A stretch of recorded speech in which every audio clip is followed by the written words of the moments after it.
Hi guys, Mr. Hill here with today's English lesson. So yesterday we were looking at the different types of stories and you had to go at writing your own story about overcoming a monster. So today we're going to start looking at our key text for our next piece of writing. So we're going to look at the vocabulary. So our learning objective for today, can I understand the key vocabulary for our model text? So the story we're going to be looking at is called Beowulf.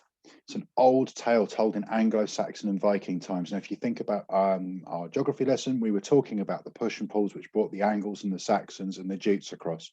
So this is the language they would have used. They would have spoken this language at the time when they came over. It was written in a language called Old English, which is very, very different from our English now. Here we've got a piece of it, and I'm going to have a go at pronouncing it for you. So if there's any of you that speak Old English and I've got this completely wrong, I will apologise now, but I'm going to give it a good go. Heit, vi gardena in gerdagum. Heidostinaiga, brim, gefronen. Huhua, e pelingas, ellen fremeden. I might have got that right, I don't know, but that's kind of what it would have sounded like. So that's the language that would have been used in the Anglo-Saxon times. So the story of Beowulf has been retold by many authors and poets over the years, and each telling is slightly different, but the core of the story remains the same. It's written in a style that's called a saga, and it's split into three sections: Grendel, Grendel's mother, and the dragon. We're going to focus on the first part of that saga to begin with. So I'm going to take you through our model text, a new telling of the tale of Beowulf and Grendel. So here we go. Hear and listen well, my weary warriors, and I will tell you a tale that has been told for thousands of years and more. In ages past, Denmark was a wild place. Gruesome monsters roamed the misty moors. The king of the Danes, the warrior king Hrothgar, defeated many a foe, collecting riches and followers alike. He was known as a generous and fair king. He ordered work on a great mead hall to house all his bannermen. Soon there it stood, Herot, made of the finest wood, decorated with silver and gold. Each night, the king invited his bravest warriors to a lavish feast of roasted meats, jugs of frothing ale, and music for dancing feet. Inside, the men ate and drank until they fell asleep, but outside, something evil was rising. I'm going to pause reading it there, and I'm going to go through some of the bits of vocabulary I've picked up on. So there's some words in here that you may not know the full meaning of, so I'm going to just take you through those. So we've got gruesome. Now this word, hang on, let me just highlight it for you. Bear with me one second. Here we go. So gruesome is here. This word means something that causes repulsion or horror, something that's horrible to look at.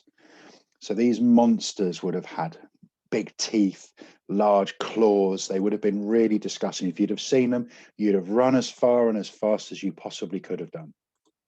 Our next word is lavish. Let me just find it in our text. Wonder if you can help me find it before I get there. So while I'm looking for that word, I'll take you through.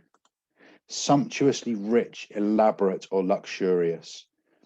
So it's a really impressive place to be, what we're talking about here. So it's being used here to discuss a lavish feast of roasted meat. So it's going to be an enormous feast. It's going to be a huge banquet with lots of different meats, the frothing ale, so the beer bubbling over the top. And that's one of the other pieces of vocabulary I picked up on that I thought you'd need some help with. So it's overflowing masses of small bubbles. If you think of maybe when you pour out a can of Coke or lemonade into a glass, it bubbles away at the top. That's frothing. And sometimes those bubbles will stay, like in butterbeer and Harry Potter. Or if you look at your can of Coke or your lemonade, it will disappear quite quickly. Right, I'm going to move on and read you the next part. Across the moor, a foul monster crawled from its swamp lair. The almost formless creature of nightmares slunk from its lair, howling in a rage as its slumber had been disturbed by the revel makers. Silently, the god-cursed brute crept into Herot, waiting till the warrior king had left his hall. In the dead of night, Grendel attacked like a sudden storm, leaving the hall in disarray. No bodies remained, only the life essence of their passing. Grendel ruled the night, and the great Heorot stood empty for 12 winters. News of this dreadful tragedy spread far and wide to all the princes of different lands, but only one of them, the greatest and bravest, Beowulf, decided this night terror must be stopped. Aboard a seaworthy ship, he sailed the whale road to Denmark with 14 hand-picked warriors. When Beowulf arrived, sudden hope warmed the old king's heart. Together, they feasted until night fell. So again, I'm just going to pause here. I'm going to pick up some of the key bits of vocabulary that we've come across. Formless, that's just here. It's talking about the creature. So it means not having a clear or definite shape or structure. So sometimes when you look at shadows in the night, they appear bigger than they are, or they might appear smaller than they are, because the shape that's being cast by doesn't have a really defined shape. So it might be lots of different things put together. Next word we've got is disarray. And we've got that in here.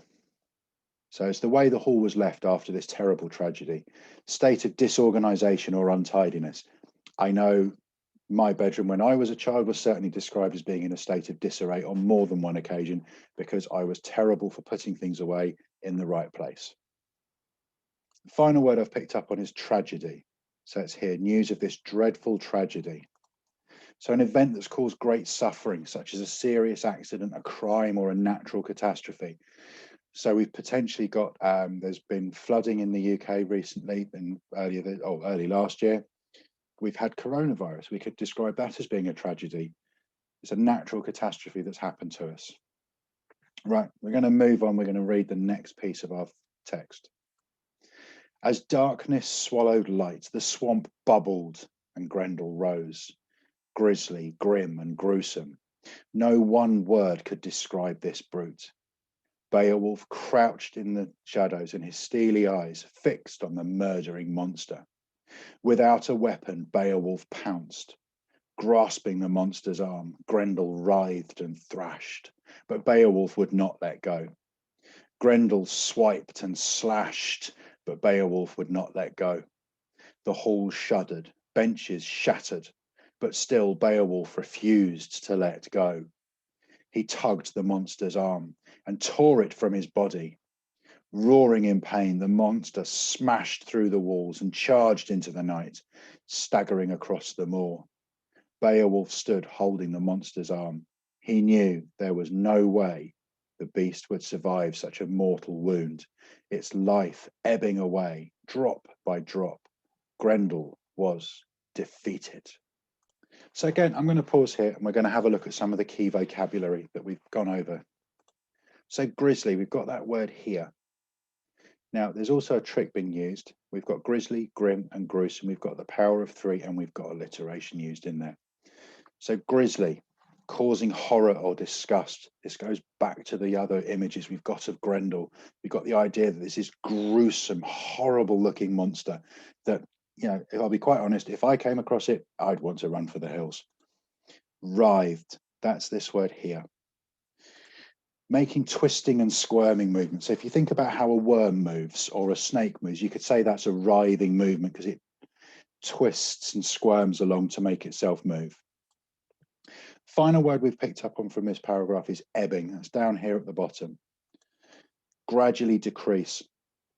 So the idea is that the life of the monster is ebbing away drop by drop. So Beowulf's pulled his arm off. He's going to be bleeding from that wound. So it's a mortal wound. It means that his life is going to drain from his body, and as a result, he's going to be defeated. Okay, moving on to the last part of our text. By the next morning, the news of the great fight at Heorot had spread throughout the land, so that everyone should know that the tyrant was truly dead, and their grief finally at an end. The hero hung high in the gables of Heorot, where all could see that whole torn off limb, gruesome witness to the monster's violent end. So we've got one word I wanted to pick up on here, tyrant, which is this one here. A person exercising power or control in a cruel and unreasonable way. We've seen that with Grendel in here. He's gone and used his power to destroy the mead hall where the party was being held because they woke him up. So he's got this power, he's exercising it in an uncontrollable, or sorry, unreasonable way. He could have gone and knocked on the door and said, "Excuse me, would you mind keeping the noise down?" Instead, he decided to destroy everybody that was inside there.